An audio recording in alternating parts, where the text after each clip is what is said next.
Government of India more than 1.5 lakh wellness centre start करने का बात कर रहा है। One of the advisory member मैं भी हूँ उसमें। अभी 9 तारीख को एक मीटिंग हुआ, मेरे सामने अविनाश उपाध्याय भी बैठे हैं जो उत्तराखंड के आयुष नोडल ऑफिसर हैं। ये सब मैं नाम बताने का उद्देश्य नहीं है, सभी जो यहाँ बैठे हैं बहुत बहुत बड़े बड़े महान भाव हैं जो मैं साइंस या ट्रीटमेंट बात सब जानते हैं, लेकिन how can that be implemented here. यहाँ एम्स के एंडोक्रोनोलॉजिस्ट बैठे हैं, प्रोफेसर्स बैठे हैं, ये मैं शेयर करने का उद्देश्य है इट इज पॉसिबल। क्योंकि जैसे हम 4 बार इंसुलिन लगाना बोलते हैं, बच्चा बोलेगा नहीं लगाएगा, पेरेंट्स बोलेगा नहीं लगाएगा, लेकिन ये बच्चे लगा रहे हैं। सो बीइंग एन एंडोक्रोनोलॉजिस्ट 4 बार तो नहीं लगाते, ह्यूमन मिक्सड 2 बार लगा दो काम हो जाएगा, लेकिन they will never be happy, they will curse you. मजबूरी से आपके पास आएंगे, ये मैं एक्सपीरियंस के साथ बोल रहा हूं 10 साल के बाद। Anyway, so understanding with doing things with understanding, that's what is important। and 3 ही दिन में वो कहानी को मैं आगे बताऊंगा। अभी श्री विनय शंकर जी बात करेंगे क्योंकि आगे कार्यक्रम में जाना है, और विनय शंकर जी को सुनने के बाद फिर हमारा डिटेल प्रोग्राम आगे रहेगा।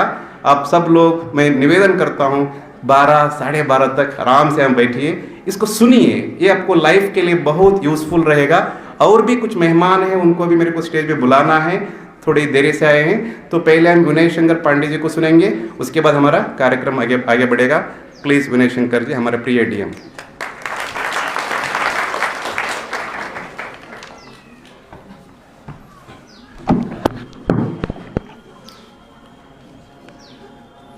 वर्ल्ड डायबिटीज डे के अवसर पर रामकृष्ण मिशन द्वारा आयोजित इस कार्यक्रम में आए हुए मंच पर उपस्थित मेरे मित्र, मेरे बैचमेट, लेकिन चूंकि ये इतने अध्ययनशील हैं, इतने ज्ञान की बातें करते हैं, इसलिए इनके नाम के आगे मैं आदरणीय अवश्य लगाता हूं। आदरणीय एस.एन. पांडे जी,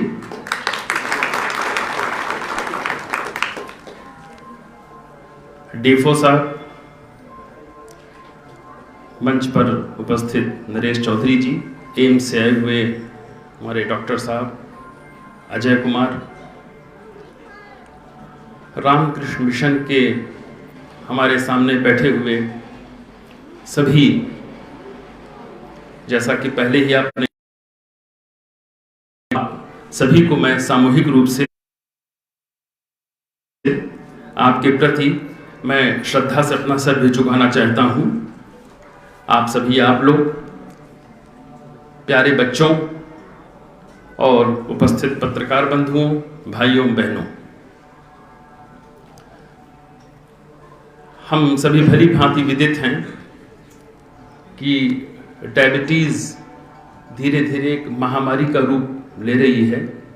और आज मैंने सब समाचार पत्र पढ़ा तो सभी समाचार पत्रों में वर्ल्ड डायबिटिक डे पर बहुत ही विस्तृत कवरेज आई हुई है। टाइप ए की डायबिटीज़ के बारे में भी मैंने पढ़ा उसमें, जिसमें ये स्पष्ट लिखा हुआ था, और मैंने आकर इसका अनुभव भी किया कि ये बच्चों में होती है। और रीज़न होता है कि या तो इंसुलिन बनती नहीं या बहुत कम बनती है, जितनी शरीर को आवश्यकता होती है उसके हिसाब से नहीं बनती है। मैं बड़े ही ईमानदारी से और सच्चे हृदय से इस बात को कह रहा हूँ कि आज यहाँ आकर, चूंकि मुझे अभी तक इंटरेक्शन का बहुत अवसर नहीं मिला था, रामकृष्ण मिशन जिस तरह से टाइप ए डायबिटीज के बच्चों का ट्रीटमेंट कर रहा है, जिस प्रकार से उन्हें लाइफ में आगे बढ़ने की प्रेरणा दे रहा है, मेरा शीश श्रद्धा से आप पुनः एक बार आपके लिए झुका है। निसंदेह बहुत ही पवित्र कार्य है ये। फोन ले लीजिए आपका। आपने मेडिकली तो इनका ट्रीटमेंट कर ही रहे हैं, लेकिन जो सबसे बड़ी बात होती है वो होती है कॉन्फिडेंस की। Life is nothing but A brain game. सब कुछ इस दिमाग की देन है। हम लोग बचपन में सुनते थे कि मन के हारे हार है, मन के जीते जीत। जो मेंटली स्ट्रांग है उसने लाइफ में सब कुछ अचीव किया, और जो मानसिक रूप से कमजोर हुआ लाइफ में कुछ नहीं पाया वो। बच्चों, आप वसीम अकरम का नाम आपने जरूर सुना होगा। कोई बता सकता है? पाकिस्तानी क्रिकेटर, फास्ट बॉलर, वो भी इस बीमारी से पीड़ित रहे हैं। ये नहीं जानता कि वो टाइप ए के थे कि टाइप बी के थे, ये मुझे इसकी जानकारी नहीं थी। टाइप 1 के थे। उससे अच्छा फास्ट बॉलर कोई नहीं मिला आज तक। लाइफ में सारी उपलब्धियां पाई। क्यों? क्योंकि इस व्यक्ति के अंदर कॉन्फिडेंस था, लड़ने का जज्बा था। तो आप लाइफ में वो सब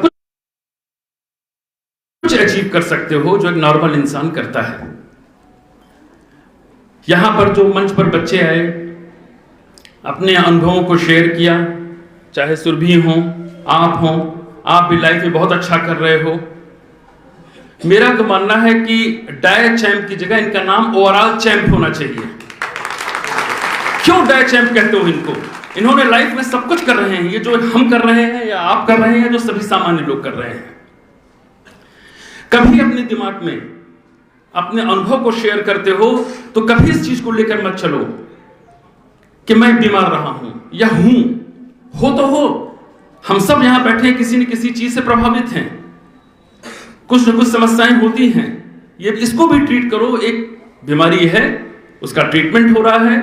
लाइफ में हम नॉर्मली आगे चलेंगे और अच्छे से अच्छी उपलब्धियां प्राप्त करेंगे।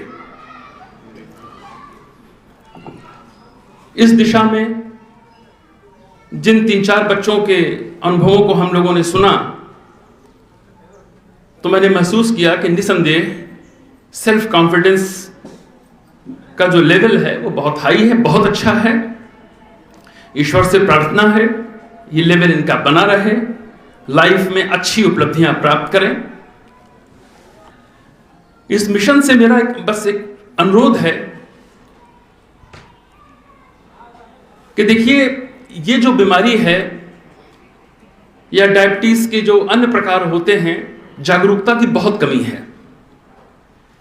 हमारे सुदूर के क्षेत्रों में एज ए डिस्ट्रिक्ट मजिस्ट्रेट में कुछ इंटीरियर क्षेत्रों में भी गया, चाहे वो लक्सर हो, भगवानपुर हो, खानपुर हो।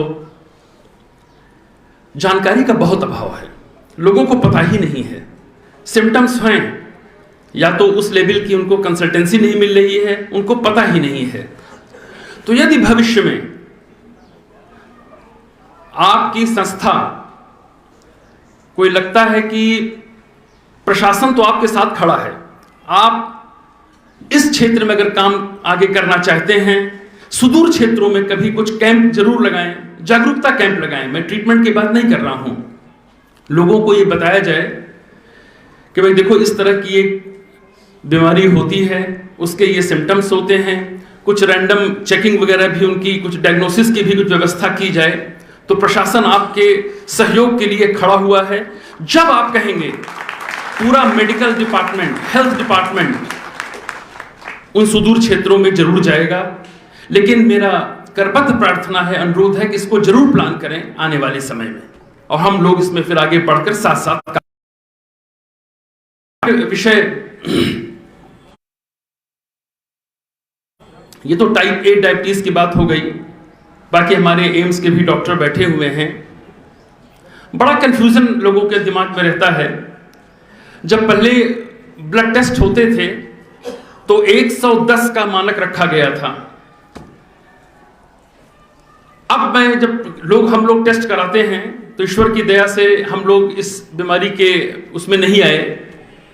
रीजन ये था कि कुछ इसको बताया जाता है कि ये काफी कुछ योगदान इसमें जेनेटिक बीमारी होती है, जीन्स में आती है, और दूसरा रीजन बताया जाता है कि मेंटल स्ट्रेस भी इसका बहुत बड़ा रीजन होता है, और तीसरा होता है नियमित दिनचर्या आपकी, या खान पान आप कैसा करते हैं, क्या करते हैं, उस पर बहुत कुछ डिपेंड करता है।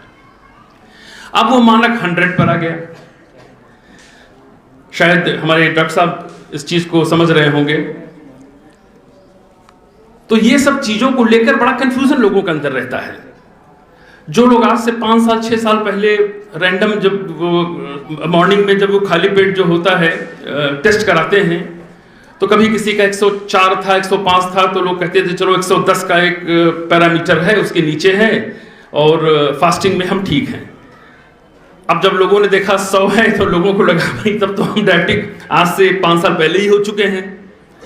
तो मैं डॉक्टर साहब से भी जानना चाहता हूं कि ऐसा क्यों है। चूंकि मुझे कुछ म्युनिसिपल कॉर्पोरेशन देहरादून में भी काम करने का अवसर मिला, तो वहाँ हमारे 2 सीनियर डॉक्टर्स भी वहाँ होते हैं जो नगर स्वास्थ्य अधिकारी होते हैं, डॉक्टर कैलाश जोशी जी भी। तो उनका कहना है कि समय समय पर इसके सेमिनार्स हुआ करते हैं। सेमिनार में फिर डॉक्टर्स इसका स्टैंडर्ड तय करते हैं कि नहीं पहले 110 था, 100 हुआ, कहे कल को 90 भी हो सकता है। तो ये सब चीज़ों से बड़ा कन्फ्यूज़न है। और एक बार आपने अगर पैरामीटर गिरा के 100 कर दिया, 90 कर दिया, तो हिंदुस्तान की आधी आबादी ही डायबिटिक हो जाएगी। तो इस चीज़ से भी देखा जाना चाहिए और लोगों को शिक्षित किया जाना चाहिए। इसके अतिरिक्त मेरा ये भी सुझाव है आदरणीय रामकृष्ण मिशन से कि टाइप 1 की डायबिटीज, जिस पर आपने बहुत अच्छा काम किया है, इसको बड़ी सिंपल भाषा में 1 पेज का भी अगर आप बनाकर हम लोग आपस में शेयर कर सकते हैं कि टाइप 1 की डायबिटीज क्या होती है, उसके क्या सिम्टम्स होते हैं बच्चों में, क्योंकि ये बच्चों में ही ज़्यादातर पाई जाती है, इसका प्रिकॉशंस क्या होने चाहिए और कंसल्टेंसी के लिए कहाँ कहाँ उसको संपर्क करना चाहिए। तो हम लोग कम से कम ये प्रयास करेंगे कि हम लोगों के समय समय पर बड़े बड़े आयोजन होते हैं, मेले लगते हैं, चाहे वो हम लोगों के तरह तरह के, जैसे रोजगार मेला लग गया, उसमें डिफरेंट डिपार्टमेंट्स का हम लोग एक आयोजन करते हैं। तो कम से कम इन चीज़ों को हम लोग लोगों के बीच वितरित करें। एक बार भी कोई पढ़ेगा तो उसके दिमाग में वो चीज़ बैठेगी और फिर वो जरूर देखेगा कि उसके घर में, परिवार में ऐसी कोई समस्या तो नहीं, क्योंकि अशिक्षा और गरीबी बहुत है, लोगों को पता ही नहीं है। हो सकता है कि उनके घर में बच्चा कोई प्रभावित हो, लेकिन उनको नहीं पता है कि वो किस बीमारी से प्रभावित है। आसपास के अपने जो भी डॉक्टर्स होते हैं उनको दिखाया, उनकी भी नॉलेज इतनी नहीं है कि इस बीमारी के बारे में बहुत पता सके लोगों को। तो मेरा आपसे अनुरोध है कि इसके लिए जरूर कोई लिटरेचर छोटा सा 1 पेज का बना के अगर आप देंगे तो ज्वाइंटली हम लोग इसको नीचे तक पहुंचाने का कार्य करेंगे। अंत में मैं बस आदरणीय पांडे जी की तरह इतनी ज्ञान की बातें नहीं कर सकता क्योंकि मुझे इतना ज्ञान नहीं है, और आपने बहुत अच्छे ढंग से इंद्रियों के बारे में, शरीर के बारे में, मन के बारे में, बुद्धि के बारे में बताया। मेरा भी इससे ज्ञान वर्धन हुआ और मुझे आकर यहाँ बहुत अच्छा लगा। कुछ समय कुछ मजबूरियां हैं, अन्यथा मैं निश्चित रूप से इस पूरे कार्यक्रम में आपके साथ रहता। हमारे जो डाय चैंप्स हैं उनको आज से जरूर कहिए ओवरऑल चैंप, बहुत ही करेज की बात है। और रामकृष्ण